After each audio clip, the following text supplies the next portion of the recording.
breath. Well, you said something very interesting, that peel away the layers so you remember who you are. Yeah. Why do people forget who they are in the first place? Well, I think there's a lot of theories about this, but if I just want to break it down to the simplest form, it's almost like, and I've read this before, I can't take credit for it. You're born, your soul knows, you know, and you come out of the womb, and then you forget everything. And you spend the rest of your life trying to remember whether you're trying to remember whether you're conscious of it or not is the question. If you're conscious, you're always committed to something. Either you're committed to finding your soul's purpose, or you have no idea what's going on, but you're still trying to find it. And how do you know when you found your soul's purpose? Oh, you will know. Huh? You will know. There will be no doubt in your mind. Now, whether you act on it is another thing. But once you know that you become so whole. Mm-hmm. Now, I found in my life and other people's had told me that even when they find their soul's purpose, it doesn't mean the struggle ends or conflicts ends. As a matter of fact, it could even be, encounter more difficulties when you're following your soul's purpose. It's so funny. I love that you're saying that, because just as much as I am the most optimistic person, I realize the duality. And it can be awful because you're plagued now by everything that you know. When you become conscious, when you become aware of who you are and you remember who you are, even if you don't even know what your soul's purpose is, you just know that you exist and you value who you are. Once you do that, you start making higher choices, higher as in not the most ego-based choice. You're thinking about the choices that you make that affect other people as well. Well, in the environment, because I know absolutely your book also talks about not only caring for yourself, but caring for the environment by living attuned to yourself. Yes. You're actually attuning to the environment and absolutely not harming it. Absolutely. Or doing the least amount of damage as possible. Absolutely. So what kind of expression do people use for their soul? Because there's different ways, like art is one way, absolutely. Writing is other. Can you just talk about the way different people express their soul? Everybody has a vehicle.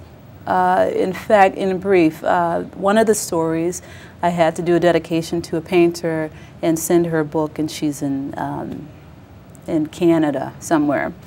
The bottom line is, the short version of the story is, I was looking at her paintings, and they were so moving to me that I knew that they had a story.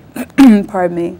So I thought about interviewing her, but I wanted to do it face-to-face. I was going to take a flight there to have a sit-down interview with her. And then I thought, well, I don't really have time for that, but I really want to do this. How can I do it? And then I thought, okay, well, I can call her on the phone. But then that didn't seem enough either. So what I did was I just sat down in front of her painting and just looked at every detail and just waited. And I just started listening. And as it turns out, she had brought the image to life so much that it started to tell a story. And I know that sounds incredibly esoteric. What was the image? It was an image of Billy Preston. He was a singer from during the times of funk, jazz, rhythm, and blues, like one of the pioneers, icons.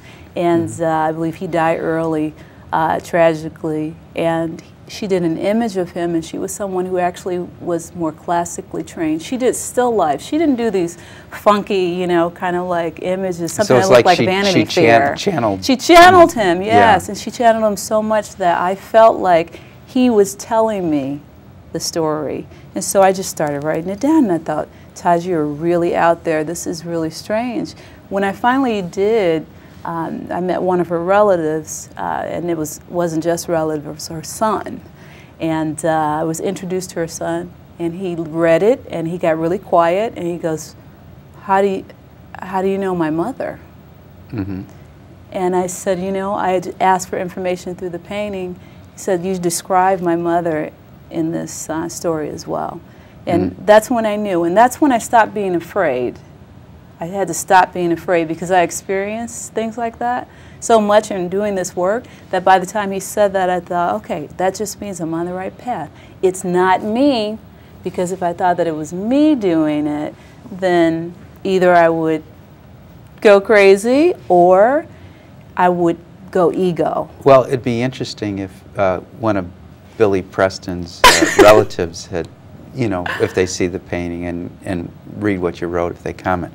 We've only got about 30, 45 seconds. Oh no, it's too fast. Well, you know, I'll let you sum up your book, your dance classes, the Soul's Journey, whatever you want. Go ahead. Well, I think that what I'd like to do is acknowledge all the people who have made these tremendous contributions and shared their work with me. And I would like to let everyone know that I'm going to do the best that I can in delivering their message and their information. And I am totally committed to this project. We're on a movement that will be seen in a lot of different places. So I'm an open vessel, I'm open to feedback, and I'm just here. And thank you so much. You're welcome. Well, if you want to get some more information about Taj or dance classes, Infinity Foundation or InnerQuest talk show, stay tuned to the credits at the end. Until next time, we wish you good health, good spirits, and good fortune. Thank you very much, Taj.